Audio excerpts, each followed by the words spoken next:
Bismillahirrahmanirrahim. Assalamualaikum warahmatullahi wabarakatuh. Kami dari Institut Agama Islam Tazkiyah, jurusan Manajemen Bisnis Syariah, ingin memaparkan tentang strategi manajemen dari bisnis kami, yaitu Kedai Nusantara Sabi'tu. Selamat menyaksikan.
Bismillahirrahmanirrahim. Perkenalkan, nama saya Hafiz Abdullah Wiranata Kusuma. Saya ingin menyampaikan tentang profil dari Kedai Nusantara Sabi'tu. Nama Sabi'tu diambil dari kata dalam bahasa Arab yaitu Sabi'a Yasba'u, menggunakan fi'il madhi dengan domir saya yang artinya saya kenyang. Filosofinya adalah bahwa pelanggan setelah makan dan minum di restoran kami akan merasa kenyang. Kedai Nusantara Sabi'tu sesuai namanya, Nusantara, memiliki ciri khas restoran yang menyajikan makanan dan minuman khas beberapa daerah di Indonesia dalam rangka melestarikan makanan dan minuman tradisional khas Nusantara. Beberapa menu yang terdapat pada restoran kami yaitu nasi pecel khas Madiun, pempek khas Palembang, es pisang hijau khas Makassar, pentol goreng Ponorogo, dan kerak telur khas Betawi. Perkenalkan, nama saya Fadil Muhammad Arasid, yaitu dipanggil Boy. Di sini saya akan menjelaskan visi dan misi dari Kedai Nusantara Sabi'tu. Visi dari Kedai Nusantara Sabi'tu adalah menjadi perusahaan makanan tradisional yang unik dan menarik terbesar di Indonesia tahun 2030. Adapun misinya, yaitu yang pertama, memproduksi makanan yang jarang terpikirkan oleh perusahaan lain. Yang kedua, memberikan sentuhan makanan tradisional yang lebih menarik, mulai dari produk hingga kemasan, supaya diingat dan terus dinikmati. Yang ketiga, membuat olahan tradisional yang awalnya biasa menjadi nilai jual. Dan yang terakhir, memaksimalkan teknologi untuk ekspansi produk. Moto restoran kami adalah Do the best, don't feel the best. Dan tagline kami adalah Cita Rasa Nusantara. Perkenalkan, nama saya Didi Wiramawan. Jadi di sini saya sedikit ingin menyampaikan tentang analisis internal maupun eksternal yang ada di perusahaan kami. Yang pertama ada analisis internal, yang mana terbagi menjadi dua, yaitu kekuatan dan kelemahan. Apa aja sih kekuatan yang ada di dalam bisnis kami? Yang pertama ada desain restoran yang khas akan Nusantara. Yang kedua ada harga merakyat. Yang ketiga sehat tanpa bahan pengawet. Yang keempat variasi banyak dan mudah diinovasikan. Dan yang terakhir ada produk cocok untuk semua kalangan. Apa aja sih kelemahan yang ada di dalam perusahaan kami? Yang pertama, tidak bisa tahan lama. Yang kedua, distribusi produk untuk luar daerah sangat sulit karena mudah rusak. Yang ketiga ada kekurangan SDM dalam proses produksi dalam jumlah yang sangat banyak.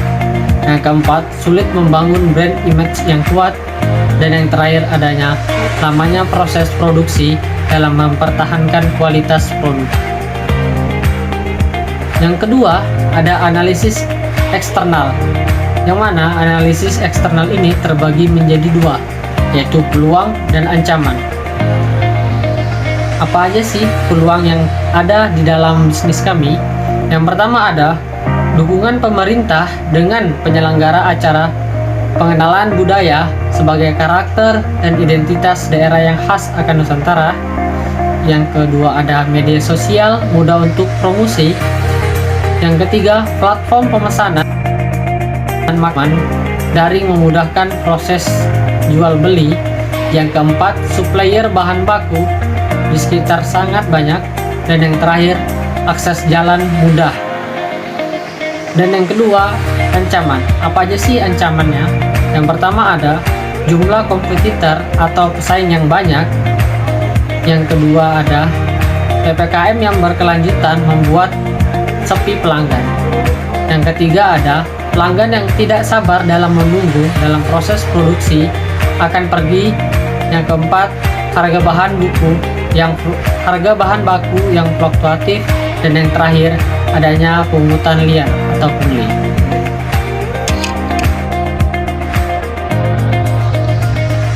Baik, selanjutnya saya akan membahas mengenai analisis kompetitor matrik. Faktor-faktor kunci dari restoran kami terdiri dari advertising, produk quality, service, dan delivery.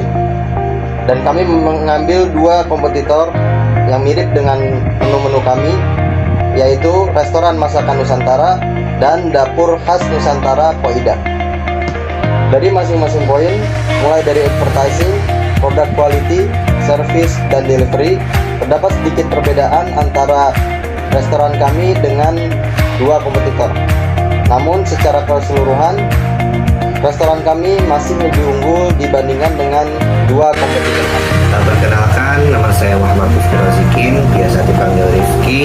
Di sini saya akan melanjutkan pemaparan mengenai penjelasan dari perusahaan atau restoran kami. Di sini saya akan memaparkan mengenai penjelasan analisis SWOT, di mana analisis SWOT ini berkaitan dengan analisis faktor internal dan faktor eksternal. Di mana analisis SWOT ini kami ambil dari mengambil masing-masing dua faktor ini dari faktor eksternal dan faktor internal. Masing-masing faktor eksternal dan faktor eksternalnya yaitu untuk faktor internal yang strength, yakni desain restoran yang khas Nusantara dan harga produk yang merakyat. Sedangkan faktor internal dari weakness perusahaan kami yakni sulit membangun brand image yang kuat dan lamanya proses produksi dalam mempertahankan kualitas dari produk kami. Sedangkan faktor eksternal yang kami ambil dua tertinggi yakni platform pemesanan makanan dan minuman daring yang memudahkan akses jual beli dan sumber bahan baku di sekitar yang sangat melimpah. Sedangkan faktor trade atau ancaman dari perusahaan kami yakni pelanggan yang tidak sabar dalam menunggu lamanya proses produksi akan pergi dan berpindah ke kompetitor. Yang kedua, harga bahan baku yang fluktuatif. Selanjutnya, kami merumuskan dari masing-masing faktor internal dan faktor eksternal yang sudah kami analisis, sehingga terciptalah masing-masing dua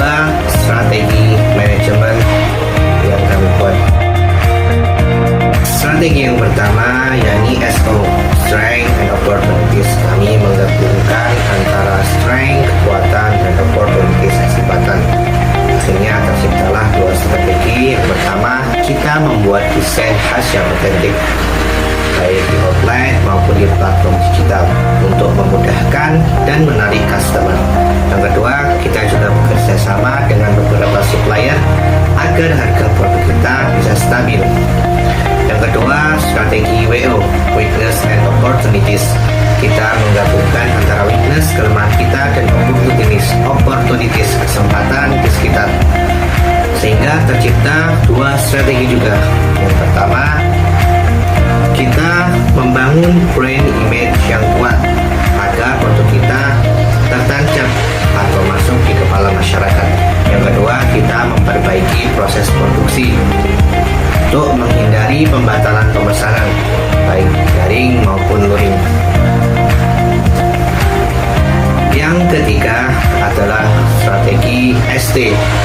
ST adalah penggabungan antara strength dan threat, kekuatan dan ancaman dari luar, sehingga kami mendapatkan dua formula juga. Yang pertama, kita menjaga kualitas dan kuantitas produk meskipun harga dari bahan baku sendiri fluktuatif, untuk mempertahankan customer atau menguasai pasar. Yang kedua, kita menyediakan fast food untuk cemilan sembari menunggu makanan utama datang. Yang keempat adalah strategi WT, weakness and threat, jadi penggabungan antara kelemahan dan ancaman. Di sini kita sebisa mungkin untuk defensif perusahaan atau restoran kita, sehingga kita dapat merumuskan dua strategi. Yang pertama, kita merencanakan pembelian alat canggih. Alat yang lebih canggih digunakan untuk mempercepat proses produksi supaya menghindari pembatalan pemesanan dari pelanggan. Yang kedua, kita mempertahankan image restoran. Meskipun dengan harga bahan baku yang fluktuatif, kita harus tetap mempertahankan cita rasa Nusantara.